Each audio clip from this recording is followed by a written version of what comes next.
Meus caros irmãos e amigos, professores e alunos da Escola Bíblica Dominical, eu vos cumprimento com a santa e gloriosa paz do nosso amado Salvador Jesus Cristo. Eis-nos aqui, mais uma vez, para darmos prosseguimento ao estudo do quarto trimestre de 2022.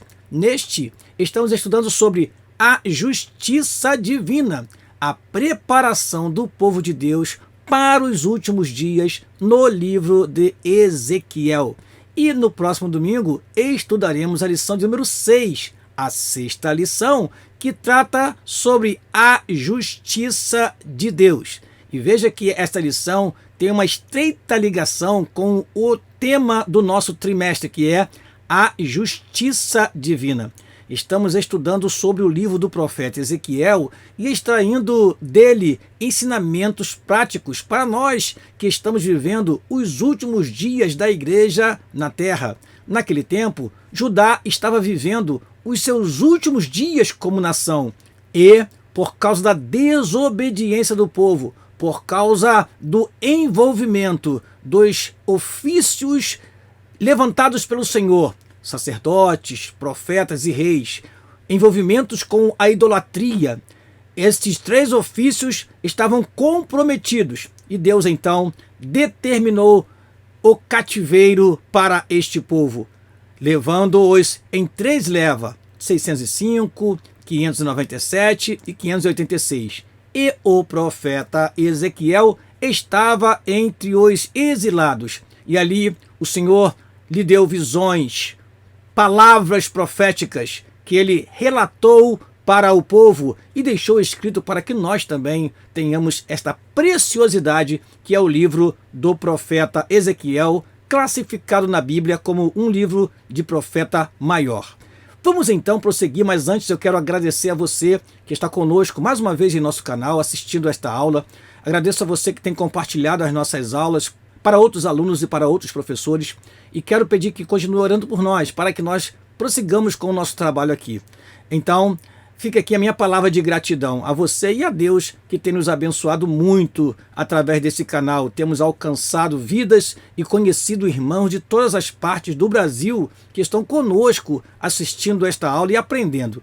E eu quero neste momento, para dar prosseguimento à nossa aula, orar ao Senhor para que Ele nos abençoe durante a nossa ministração e que você possa, meu querido irmão, entender e guardar aquilo que falarmos aqui e utilizar em vossa aula no próximo domingo.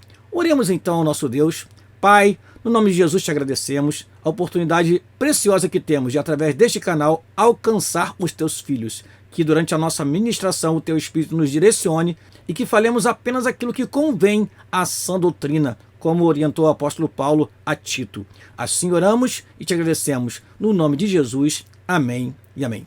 Vamos então começar a nossa aula e sempre começamos pelo nosso texto áureo. O nosso texto áureo se encontra no livro dos Salmos, no Salmo de número 28, versículo de número 26, que diz o seguinte: com o puro te mostrarás puro, e com o perverso te mostrarás indomável. Repetindo, com o puro te mostrarás puro, e com o perverso te mostrarás indomável. Salmo de número 18, versículo de número 26. Vamos então à nossa verdade prática. Os agentes do juízo divino revelam que a responsabilidade humana é pessoal. Veja que nós já vamos começar a falar de um assunto que estudaremos na próxima lição, quando estudaremos na lição de número 7 sobre a responsabilidade individual.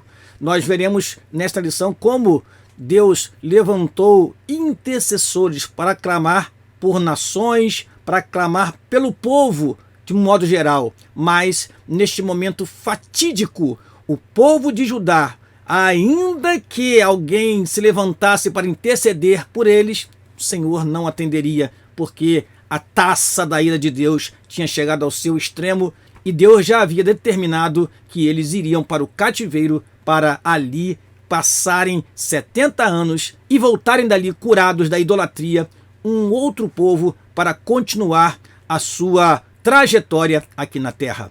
Então, os agentes do juízo divino revelam que a responsabilidade humana é pessoal. Esta é a nossa verdade prática. Leitura bíblica em classe se encontra no livro do profeta Ezequiel, no capítulo 14, versículo 12 a 21. Leremos estes versículos. Diz assim a palavra do Senhor. Veio ainda a mim a palavra do Senhor, dizendo: Filho do homem, quando uma terra pecar contra mim, gravemente se rebelando, então estenderei a mão contra ela e tornarei instável o sustento do pão, e enviarei contra ela a fome, e arrancarei dela homens e animais. Ainda que estivessem no meio dela estes três homens, Noé, Daniel e Jó, eles, pela sua justiça, livrariam apenas a sua alma, diz o Senhor Jeová. Se eu fizer passar pela terra nocivas alimárias, e elas a assolarem, que fique assolada, e ninguém possa passar por ela por causa das feras.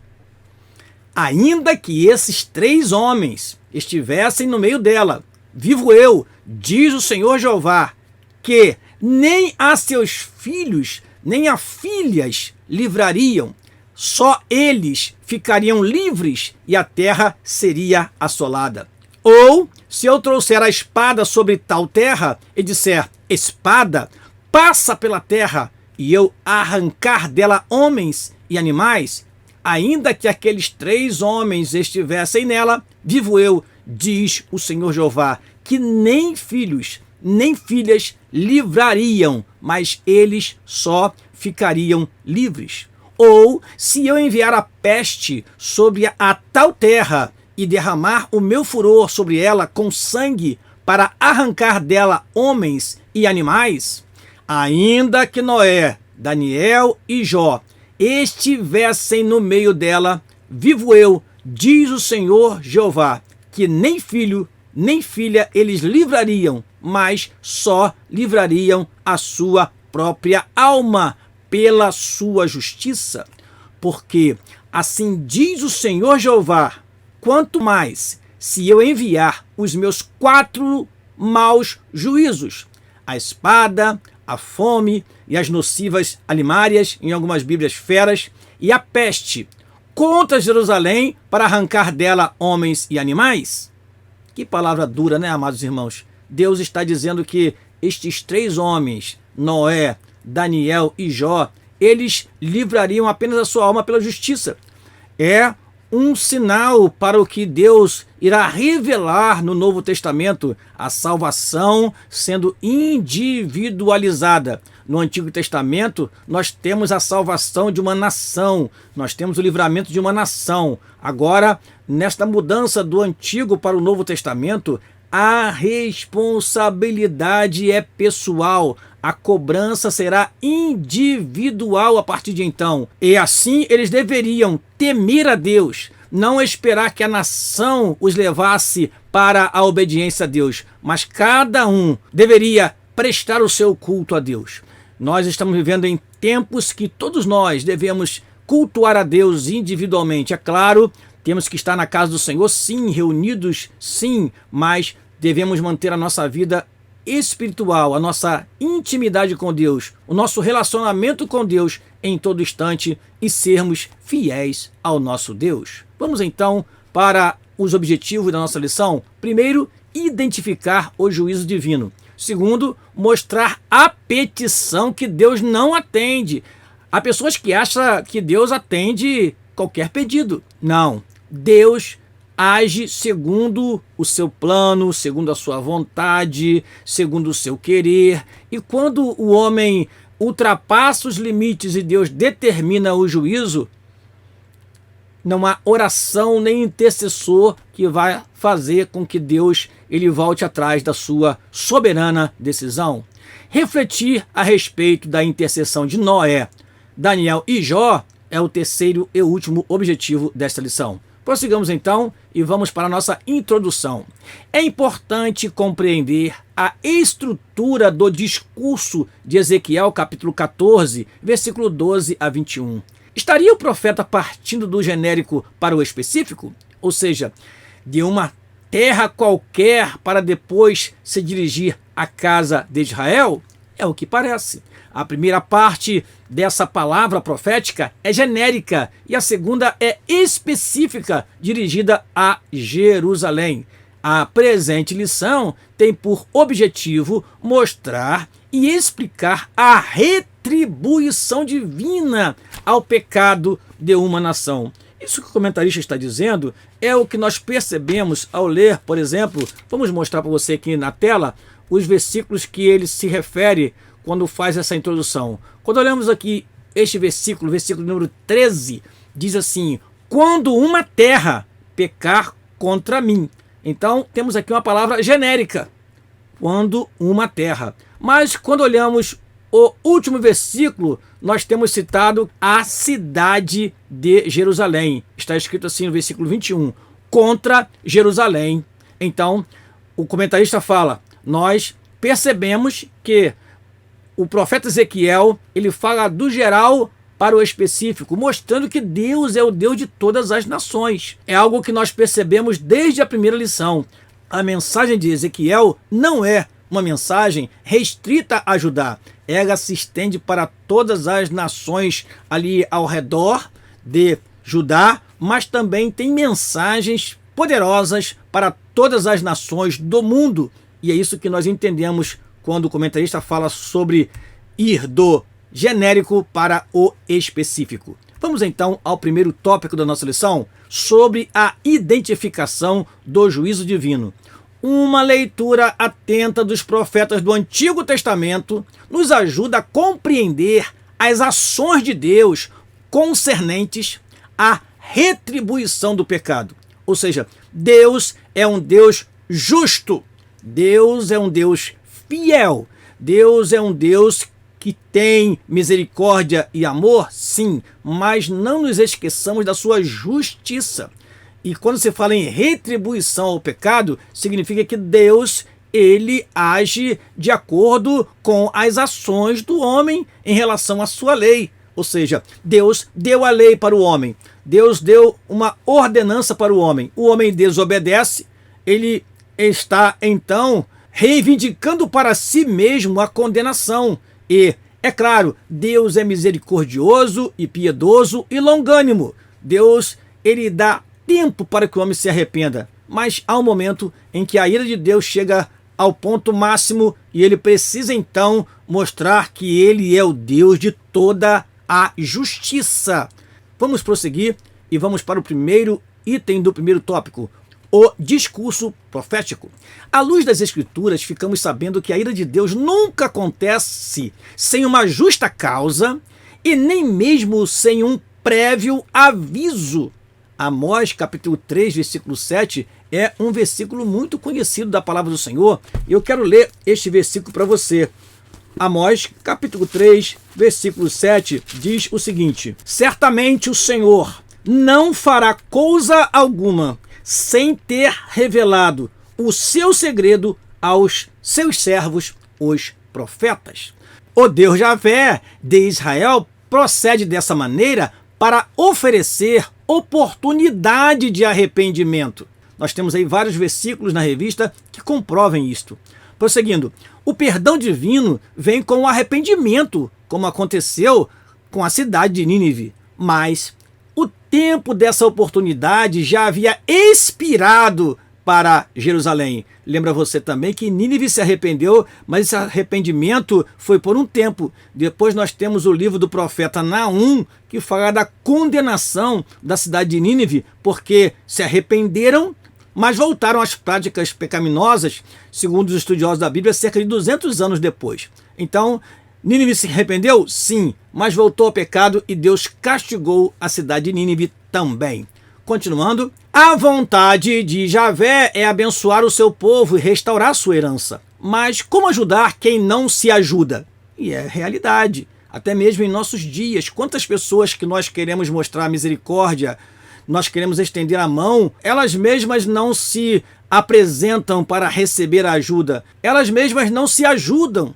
Ou seja, você fala do evangelho, convida a pessoa para ir à igreja, ela quer a bênção de Deus, mas não se move do seu lugar, não sai da sua casa. Ora, não tem como ajudar aquele que não se ajuda. Continuando, por isso o castigo é inevitável. trata-se de uma questão de justiça e santidade. Item número 2 do primeiro tópico, a primeira parte do oráculo, versículo 13. A expressão quando uma terra pecar contra mim pode se aplicar a qualquer povo e em qualquer lugar e época. Existem inúmeras formas de Deus castigar um desobediente, quanto mais que se recusa a ouvir sua palavra. Ele torna instável o sustento do pão. Como é isso? A palavra profética esclarece com a carestia, fome e extermínio de seus moradores e até dos animais. Trata-se de uma grande crise econômica nacional que chamamos de recessão financeira. Ou seja, Deus tem nas suas mãos o poder para dar e para tirar. Ele não perdeu o controle do universo. Ele continua sendo o Deus soberano. Diz mais no terceiro item do primeiro tópico, descrição dos agentes do juízo divino. Versículo 17 e versículo 21. É Javé quem manda as chuvas e fertiliza a terra e os campos. Ao invés de agradecer a Deus, eles agradeciam as abençoadas colheitas a Baal. Veja isso, meus amados irmãos. Deus concede a bênção, Deus manda chuva, serôdia, temporã, e eles, ao invés de agradecerem, porque eles estavam numa terra que era uma terra que não havia rios, como temos aqui o Amazonas e outros rios no Brasil, era uma terra de rios temporários, era uma terra de montes e vales, e eles dependiam da chuva, eles dependiam da precipitação vindo a seu tempo para que houvesse colheita, para que houvesse alimento dentro das suas casas. Mas, ao invés de adorar ao Deus que provê, eles adoravam aos deuses que, na verdade, não eram deuses, eram apenas ídolos feitos pelas mãos dos homens e que recebiam do povo de Deus a adoração. Então, temos os elementos que Deus utilizava para poder trazer o seu povo à obediência, para lembrar ao seu povo que ele era o Deus poderoso sobre toda a terra e sobre Israel e sobre Judá. A seca era um sinal visível do castigo divino. Temos também a espada, linguagem figurada para designar a guerra. Também resulta em fome e peste. Nós vemos no tempo dos juízes, Deus levantava juízes para defender a nação dos povos ao redor. E era uma forma que Deus tinha para mostrar ao seu povo que ele ainda o preservava. Continuando, temos também a fome. É uma referência à escassez de alimento provocada pela destruição da produção agropecuária. A peste é o resultado da epidemia causada pelas mortes nos campos de batalha. E no versículo 21 que nós temos, o profeta acrescenta a figura de animais ferozes. No versículo 21, o oráculo inclui Jerusalém como destinatária da profecia, de modo que podemos afirmar que essa palavra profética é para qualquer nação e época. Então, Deus tem nas suas mãos a seca, a espada, a fome, a peste e até mesmo enviar animais ferozes, bestas feras ou alimárias ferozes para poder ocupar a terra e o homem não poder utilizar da mesma para produzir os alimentos e ali habitar. Deus tem nas suas mãos ainda o poder e a autoridade sobre tudo e sobre todos, apesar que muitos não tenham ainda nos nossos dias temor de Deus diante das atrocidades. Nós vemos aí, por exemplo, nesta tela a palavra epidemia. E nós passamos agora por uma pandemia. E muitos ficaram espantados, até fiéis ficaram espantados com a grande mortandade que houve no mundo. É Deus permitindo que o homem pare para refletir, pare para pensar no que tem feito na sua vida. As pessoas foram incentivadas a ficarem nas suas casas e ali houve oportunidade de haver maior comunhão dentro da família. Pessoas que não falavam com seus filhos, que não conversavam com seus filhos, passaram a conversar, casais que não dialogavam passaram a dialogar. Deus, de uma certa forma, através da pandemia que nós passamos, ele agiu nos lares, em algumas famílias, em algumas igrejas, para mostrar aqueles que são realmente fiéis a ele e aqueles que porventura estavam apenas indo à igreja por ir. E muitos não retornaram da pandemia até hoje, porque realmente estavam vivendo uma vida cristã superficial e não resistiram diante do que passamos. Então, todas essas coisas são agentes divinos que podem levar-nos à reflexão ou ao juízo ou à condenação. E foi o que aconteceu com a nação de Judá naquele tempo. Vamos ao segundo tópico da nossa lição? O segundo tópico da nossa lição fala sobre a petição que Deus não atende. Nós encontramos em Jeremias e Ezequiel duas situações hipotéticas de orações intercessórias de justos que Deus não atende. O exemplo de Moisés e Samuel, que está no livro do profeta Jeremias, no capítulo 15, versículo 1, nós vamos ler esse versículo, e de Noé, Daniel e Jó, que está em Ezequiel, no capítulo 14, que nós já lemos e vamos explicar daqui a pouquinho. Vamos lá? Primeiro item do segundo tópico, exemplos de intercessão pelo pecador. Deus aceitou poupar as cidades de Sodoma e Gomorra, atendendo a oração intercessória de Abraão. Isso se houvesse pelo menos 10 justos em Sodoma. Interessante essa passagem bíblica, porque Abraão vai interceder, porque ele sabe que o seu sobrinho Ló está lá naquela cidade. Ele vai diminuindo a quantidade, conversando com o Senhor. Senhor, se houver ali 50 justos, mas se de 50 faltarem 5, ou seja, 45, Abraão vai diminuindo até chegar ao número 10.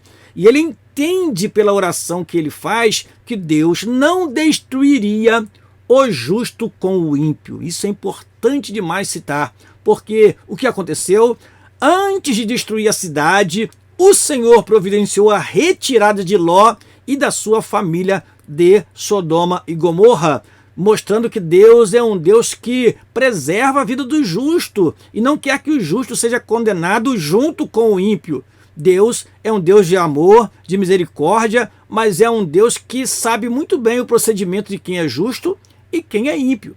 Então, prossigamos e vamos ler o que diz o nosso comentarista. Moisés e Samuel, dois baluartes de Israel, foram atendidos nas petições em favor do povo, nos casos de pecados e rebeliões. E eu destaco para você aqui dois textos. Eu quero ler para você esses textos. Êxodo capítulo 32, versículo 11 ao versículo de número 14, diz assim a palavra do Senhor. Porém, Moisés suplicou ao Senhor, seu Deus, e disse: Ó Senhor, por que se acende o teu furor contra o teu povo, que tu tiraste da terra do Egito com grande força e com forte mão? Porque hão de falar os egípcios, dizendo: para mal os tirou, para matá-los nos montes e para destruí-los da face da terra? Torna-te da ira do teu furor e arrepende-te deste mal contra o teu povo. Lembra-te de Abraão, de Isaque e de Israel, os teus servos, os quais por ti mesmo tens jurado, e lhes disseste: multiplicarei a vossa semente como as estrelas dos céus, e darei à vossa semente toda esta terra, de que tenho dito, para que a possuam por herança eternamente. Versículo 14. Então o Senhor arrependeu-se do mal que dissera que havia de fazer ao seu povo. O arrependimento de Deus não é como o arrependimento do homem. O homem se arrepende do pecado. Deus, ele tem uma mudança nos seus planos. Moisés então se colocou entre o povo e Deus, naquele momento crítico em que Deus havia determinado destruir o seu povo. Mas ele disse: não, Senhor, não. Que dirão as nações? O Senhor é o Deus que os livrou.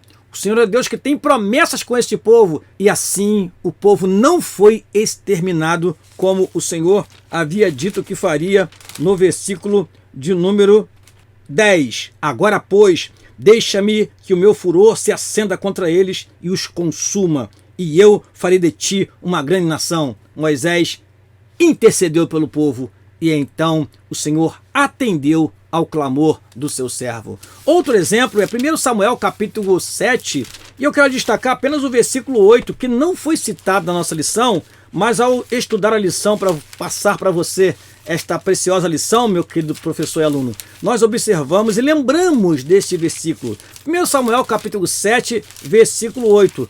Samuel era um profeta, era um líder, era um juiz, e o povo, percebendo que não poderia ficar sem o clamor, sem a intercessão do seu líder, eles falaram o seguinte neste versículo, 1 Samuel capítulo 7, versículo 8. Pelo que disseram os filhos de Israel a Samuel: não cesses de clamar ao Senhor nosso Deus por nós, para que nos livre da mão dos filisteus. Que maravilha!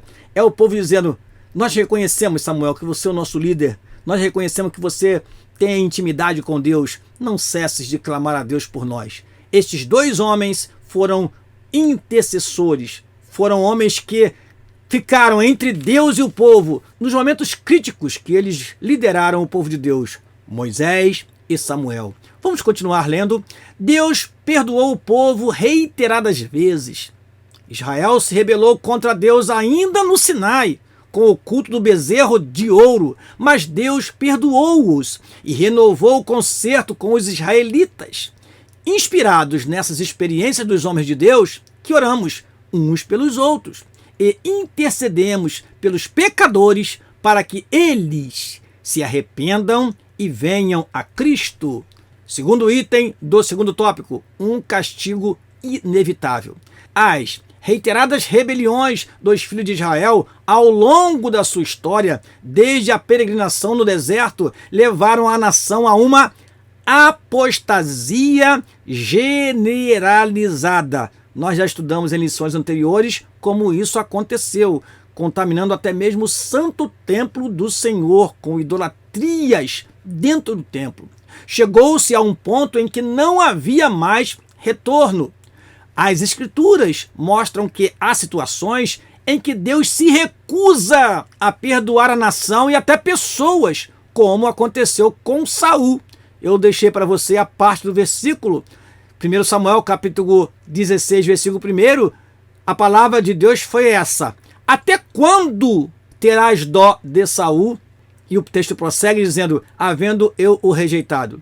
É Deus dizendo para Samuel: Samuel, até quando você, Samuel, terá dó de Saul? Ou seja, até quando você vai querer ter mais misericórdia do que eu?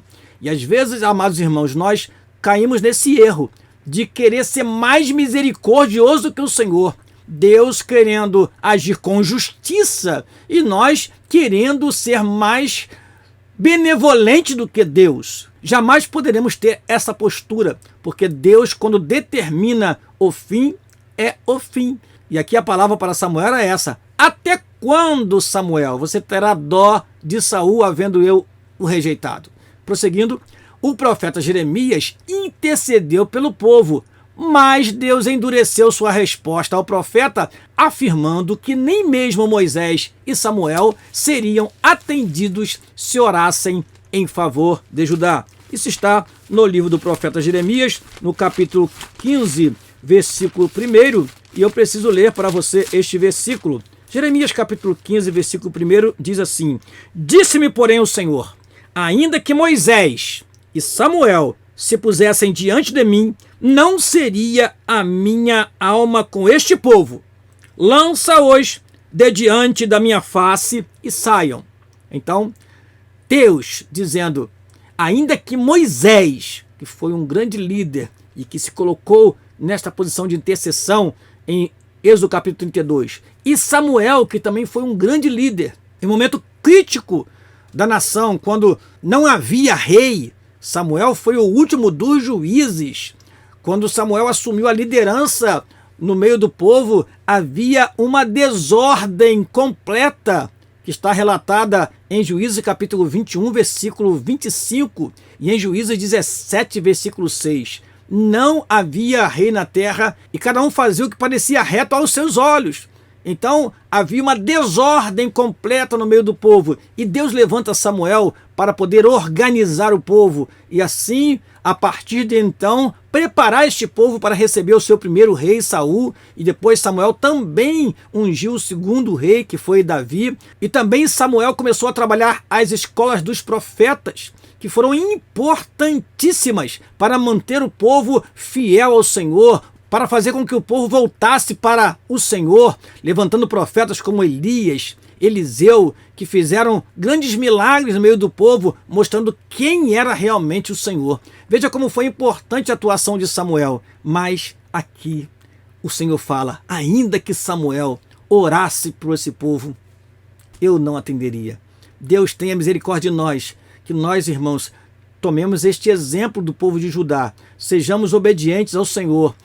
Cuidado com a apostasia. Aqui a apostasia se generalizou e vamos falar mais dela durante essa lição. Vamos ao terceiro item do segundo tópico: quando Deus não atende a oração intercessória de um justo. A Bíblia ensina que a oração feita por um justo pode muito em seus efeitos. Tiago capítulo 5, versículo 16. Mas quando o pecado ultrapassa todos os limites, Deus não atende tais orações intercessórias. O pecado para a morte, na linguagem do apóstolo João, em 1 João capítulo 5, versículo 16, é a apostasia total, tanto individual quanto coletiva, que se aparta e abjura o seu Deus. E eu coloquei para você o que significa abjurar. Abjurar significa renunciar publicamente uma crença. Isso é diferente do pecador que se arrepende. A apostasia é negar a fé que antes defendia. Isso acontecia reiteradas vezes em Israel, mas no período final do reino de Judá não havia mais remédio senão o juízo divino sobre a cidade de Jerusalém. Ou seja, a apostasia é abandono da fé com declaração pública desta negação, com declaração pública de que agora não quer mais saber de evangelho, de Deus, de Espírito Santo, de Bíblia, e a pessoa então, ele se apostata da fé, ele fica insensível ao Espírito Santo. Por isso que a apostasia total é associada à blasfêmia contra o Espírito Santo, porque a pessoa abandona a fé completamente e ele passa então a negar tudo aquilo que ele cria antes. Ora, quando isso acontece, é diferente de um pecador que cometeu um pecado e se arrepende. A pessoa não sente arrependimento quando se apostata. Ele se volta para outras religiões, para outros credos e nega a fé cristã e nega o evangelho que antes pregava e defendia. Aqui no caso de Judá, Judá também estava já sem saída, a não ser receber de Deus o castigo para poder ser curado dos males que estavam dominando a nação naquele tempo.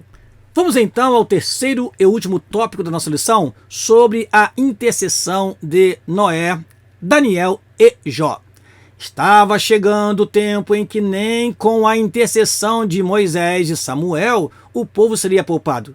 Ezequiel refuta o imaginário popular de que Deus é obrigado a tolerar o pecado do povo por causa dos justos da cidade. Vamos então ao primeiro item do terceiro tópico. Por que o povo rejeitou os profetas? A geração dos profetas Jeremias e Ezequiel conhecia o relato da destruição de Sodoma e Gomorra. Se apenas 10 justos são suficientes para Deus poupar a cidade, por que destruiria Jerusalém com um número muito maior de justos? Essa era uma das razões pelas quais a maioria não acreditava no juízo divino anunciado pelos profetas.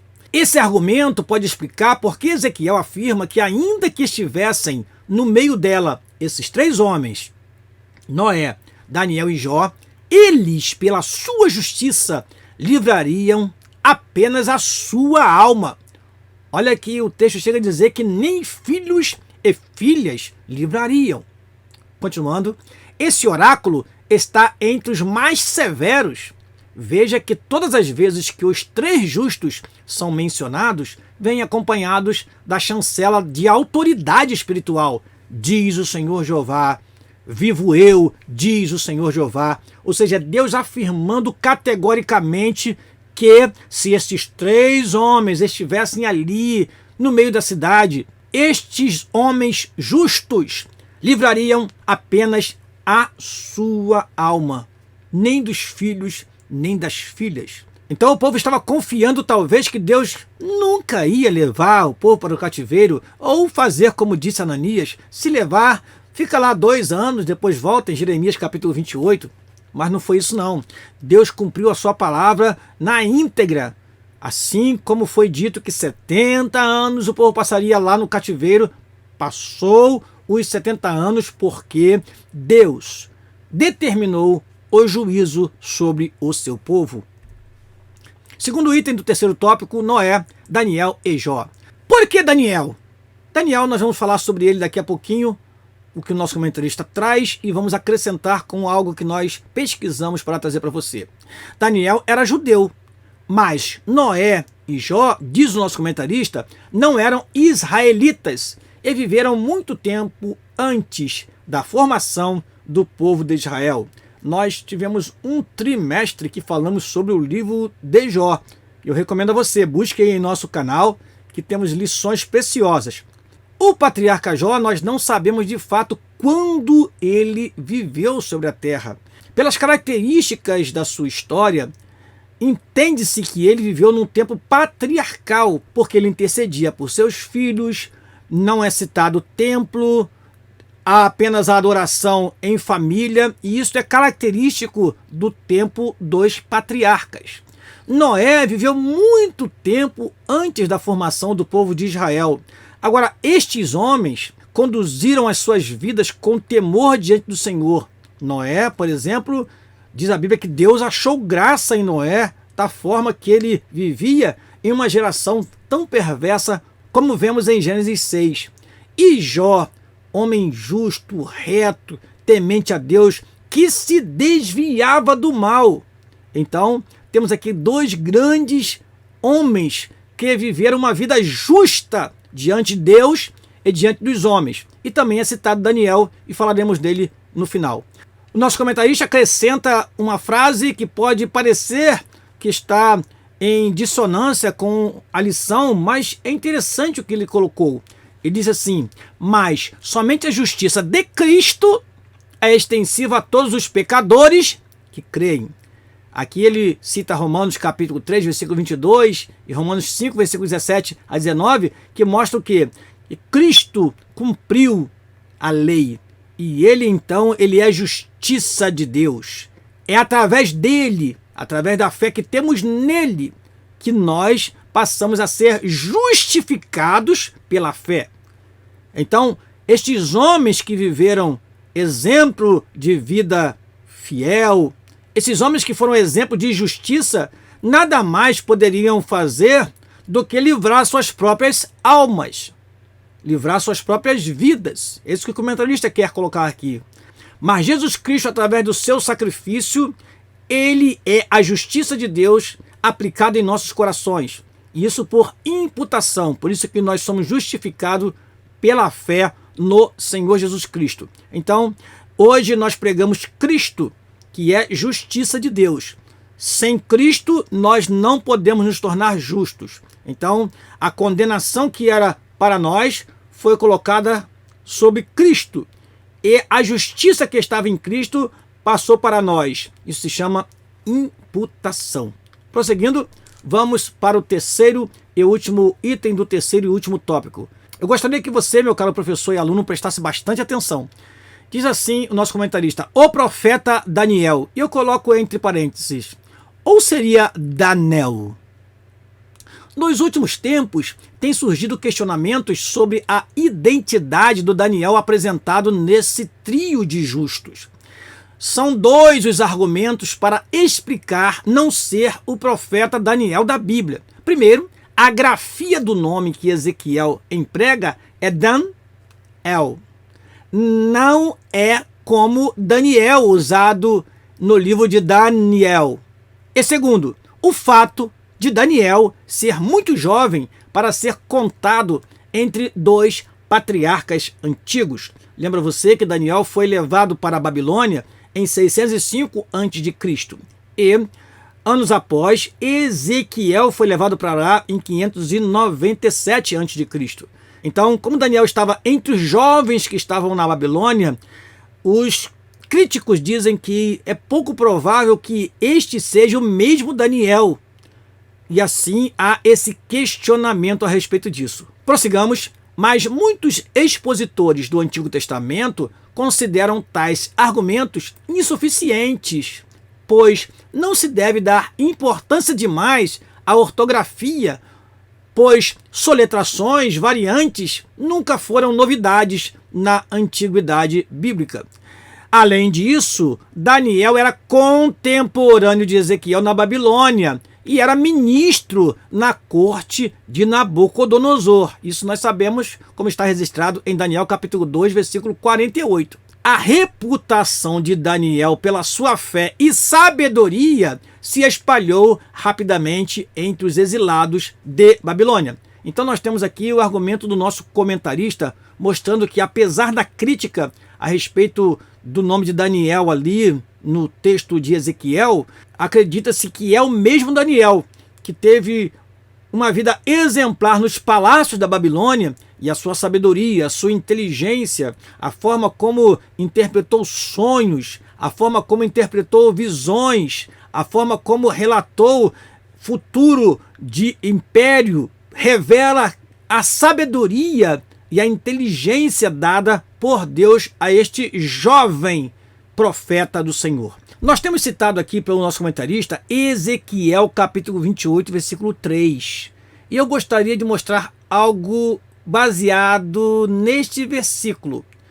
Ezequiel 28, versículo 3. Porque talvez, meu querido professor, você ou algum dos seus alunos tenham na sua casa uma Bíblia chamada Bíblia de Jerusalém. E você vai encontrar na Bíblia de Jerusalém o nome Danel e não Daniel. E eu trouxe para você uma tela final para você entender e talvez explicar aos seus alunos, caso alguém pergunte a respeito disso. Vamos lá? Diz assim, o versículo 3 do capítulo 28, na Almeida Corrigida Fiel. Eis que tu és mais sábio que Daniel, e não há segredo algum que se possa esconder de ti. Almeida Corrigida Fiel. Na Bíblia de Jerusalém, Ezequiel 28, 3 está assim. Certo és mais sábio que Daniel, nenhum segredo te desconcerta. Ezequiel 28, 3, Bíblia de Jerusalém. Este nome Daniel pode ser encontrado também aqui na Bíblia de Jerusalém, em Ezequiel capítulo 14, versículo 14 e 20, da mesma versão desta Bíblia que estou citando. Segundo a Bíblia de Jerusalém, refere-se a um sábio cuja sabedoria e justiça eram celebradas pelos poemas de Ras Shanha, que é o Garite, uma antiga cidade cosmopolita portuária da Síria. Por que eu trouxe isso para você? Porque talvez algum aluno te faça essa pergunta e você precisa mostrar isso para o seu aluno. Olha, meu querido aluno ou aluna, realmente a Bíblia de Jerusalém apresenta o nome Daniel no lugar de Daniel, porque acredita-se que este era um sábio da Síria. Era alguém que era reconhecido como sábio e homem justo que vivia entre os sírios. E isso pode te ajudar, caro professor, a argumentar com algum aluno que te perguntar. É claro que nós ponderamos muito essa colocação porque Ezequiel estava em Babilônia. Ezequiel estava em Babilônia e Daniel estava em Babilônia. E agora eu pergunto a você, será que Ezequiel em Babilônia citaria um sábio da Síria, uma cidade portuária da Síria, ao invés de citar o Daniel que estava em Babilônia, nos palácios de Babilônia? Então, apesar de alguns comentaristas falarem que este era Daniel, ao pesquisar e ver que ele era da Síria, o tal Daniel, nós percebemos que fica muito distante para associarmos a profecia de Ezequiel a um sábio da Síria e não associarmos a profecia de Ezequiel ao Daniel que estava na Babilônia, mesmo local em que estava o profeta Ezequiel. Amém. Chegamos à conclusão. Concluímos a nossa lição conscientes de que o enfoque da justiça de Deus nesse discurso de Ezequiel diz respeito à retribuição divina ao pecado. É importante ter em mente esse conceito para não se confundir com a justiça da teologia paulina que justifica o pecador que crê em Jesus. E eu convido você para a próxima lição, a 7ª lição do 4º trimestre, que falaremos sobre a responsabilidade é individual.